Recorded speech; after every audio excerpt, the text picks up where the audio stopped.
না, তেল পাওয়া গেল না। পাওয়া গেল না মানে? কালই তো বিকেলবেলা দেখলাম কেরোসিন তেলের গাড়ি আসছে। হ্যাঁ, তবে তার আধ ঘন্টার মধ্যে ওখানে দুটো ভ্যান এসেছিল, দেখোনি? ভ্যান? হ্যাঁ, আমাদেরই পাড়ার মাস্তান তিনু আর তার দলবল এসে কেরোসিনগুলো নিয়ে গেছে ওদের ক্লাবে ব্ল্যাক করবে বলে। তা তুইও জানা ওদের কাছ থেকে তেলটা নিয়ে আয়। লিটারে যদি 2-5 টাকা বেশি নেয় তো নেবে। না, ওদের কাছ থেকে ব্ল্যাকে আমি তেল নিতে পারবো না। তা পারবে কেন? আমি এখন যাই, রান্না বান্নার সমস্ত ফেলে রেখে তেল কিনতে বেরোই, আর তুমি এখানে বসে বসে গেল।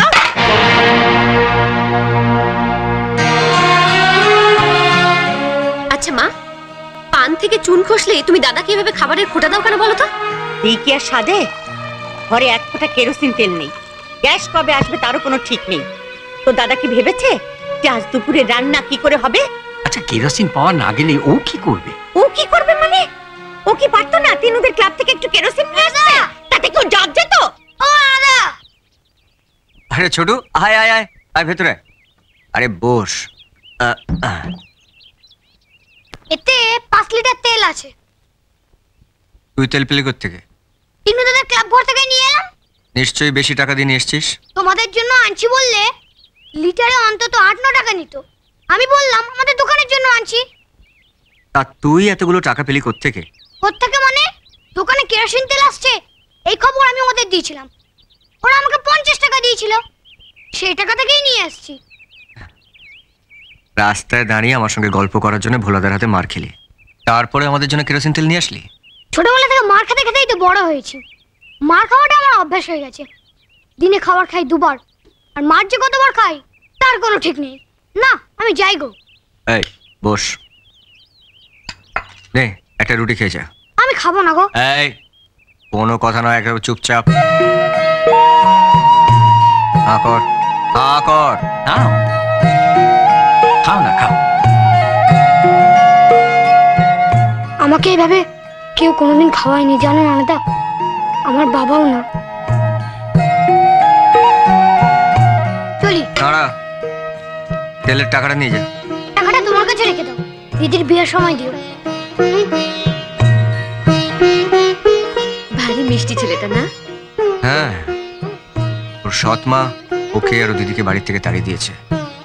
ওর দিদি আমাদের এখানকার এমএলএ বিকাশ দত্তের বাড়িতে কাজ করে, আর ওই চায়ের দোকানে। আচ্ছা দাদা, পৃথিবীর সব সৎ মায়েদের চরিত্রই কি একই রকমের হয়? কি বলতে চাইছিস তুই? তুমি ঠিক যেটা বুঝেছো সেটাই বলতে চাইছি। শুনলে তোমার মেয়ের কথাটা? শুনলে? আহা, ওর কথায় কান না দিলেই পারো। খুব তো দাদা দাদা দাদা দাদা করছিস। দেখবো তোর দাদা তোর জন্য কি করে। তবু তো চায়ের দোকানের ছেলেটা দিন রাত পরিশ্রম করে ওর দিদির বিয়ের জন্য টাকা জমাচ্ছে। তোর দাদা তো সে মুরদও নেই। হ্যাঁ, ভালো কথা মনে করিয়ে দিয়েছো। হ্যাঁ রে রানা, তোর যেন একটা কবে ইন্টারভিউ আছে? কাল। আজ রানী গাড়ি চাপা পড়েছে, কাল মানুষ চাপা পড়বে। আমরা এর একটা প্রতিকার চাই, প্রতিকার। গাড়িগুলো ঘোরা সব। আরে গঞ্জা, রাস্তা বন্ধ কর, সব ওইদিকে সব। আমি যা বলছিলাম বন্ধুগণ, যতক্ষণ না পুলিশের তরফ থেকে কোনো এক অফিসার আমাদের সঙ্গে আলোচনায় বসছেন ততক্ষণ এই পথ অবরোধ চলবে। এসব কি হচ্ছে? আজ এখানে এমএলএ বিকাশ দত্ত আছে না, ওদের বাড়ির পোষা কুকুর রানী গাড়ি চাপা পড়েছে, তাই পথ অবরোধ হয়েছে। চলছে, চলবে, চলবে। একটা কুকুর মারা গেছে বলে সবার অসুবিধা করে পথ অবরোধ? চলছে, চলবে, চলছে, চলবে, চলছে, চলবে। দেখছিস না আমরা পথ অবরোধ করেছি? আমার একটা চাকরির ইন্টারভিউ আছে, আমাকে যেতে হবে। দাঁড়া দাঁড়া দাঁড়া, হট হট, সব সব সব সব, হট হট। কি বে? হ্যাঁ, আগে আমার কাছে ইন্টারভিউ দে, পাস করলে তারপর চাকরি ইন্টারভিউ দিতে যাবি। তেনু, পথ ছাড়ো। পথ ছাড়বো? তুই কি বে, শুধু নিজের কথাই ভাবছিস, দেশের জনগণের কথা ভাববি না? জনগণের কথা ভাবার জন্যে মন্ত্রীরা আছে, প্রশাসন আছে, তুমি আমি না ভাবলেও চলবে। সরো, আমায় যেতে দাও। চল, অন্য রাস্তা দিয়ে যা। আজ যদি আমি ইন্টারভিউ দিতে না পারি, কি করবি বে? হ্যাঁ, কি করবি? হ্যাঁ, কাল এখানে আবার পথ অবরোধ হবে। অবরোধ হবে? হ্যাঁ, কুকুর গাড়ি চাপা পড়েছে বলে আজ পথ অবরোধ হয়েছে। আর কাল তুই আমার হাতে মরবি বলে পথ অবরোধ হবে। না না না,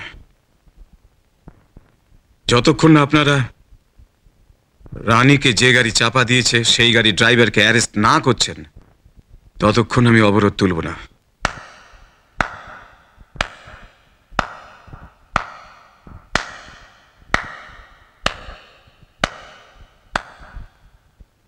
কে তুমি? আমার নাম রানা মিত্র। আপনার এলাকায় নতুন এসেছি। একজন এমএলএ হিসেবে আপনার দেশ সেবার ধরন দেখে আমার সত্যি খুব ভালো লাগলো, তাই হাততালি দিয়ে আপনাকে আমি অভিনন্দন জানাতে এসেছি। কি ব্যাপার, তুমি এ বাড়িতে ঢুকলে কি করে? আপনি যেরকম জনগণকে ধাপ্পা দিয়ে নেতা হয়েছেন, আমিও সেরকম আপনার দরবানকে ধাপ্পা দিয়ে এই বাড়িতে ঢুকে পড়েছি। কি চাই তোমার? আপনার সহযোগিতা। আপনার তো তিনটে গাড়ি, যে কোনো একটা ড্রাইভারকে বলুন যে দয়া করে আমাকে একটু স্প্ল্যানেড অব্দি পৌঁছে দিতে। কি আজে বাজে কথা বলছো তুমি? আমার গাড়ি তোমাকে দিতে যাবো কেন? তোমাকে পৌঁছে বা দেবে কেন? এই চিঠিটা পড়ে দেখুন, তাহলে বুঝতে পারবেন যে আমি গাড়িটা কেন চাইছি। নিন। এমপ্লয়মেন্ট এক্সচেঞ্জের চিঠি? হ্যাঁ, 10টার সময় ইন্টারভিউ। আপনার কুত্তা রানী গাড়ি চাপা পড়েছে বলে আপনার শোকে পথ অবরোধ করেছে। আমি তো মেন রাস্তা অব্দি পৌঁছাতেই পারলাম না। সাহস দেখুন ছেলেটা, আমার বাড়িতে ঢুকে আমার সামনে দাঁড়িয়ে আমার ক্যাডারদের বলছে।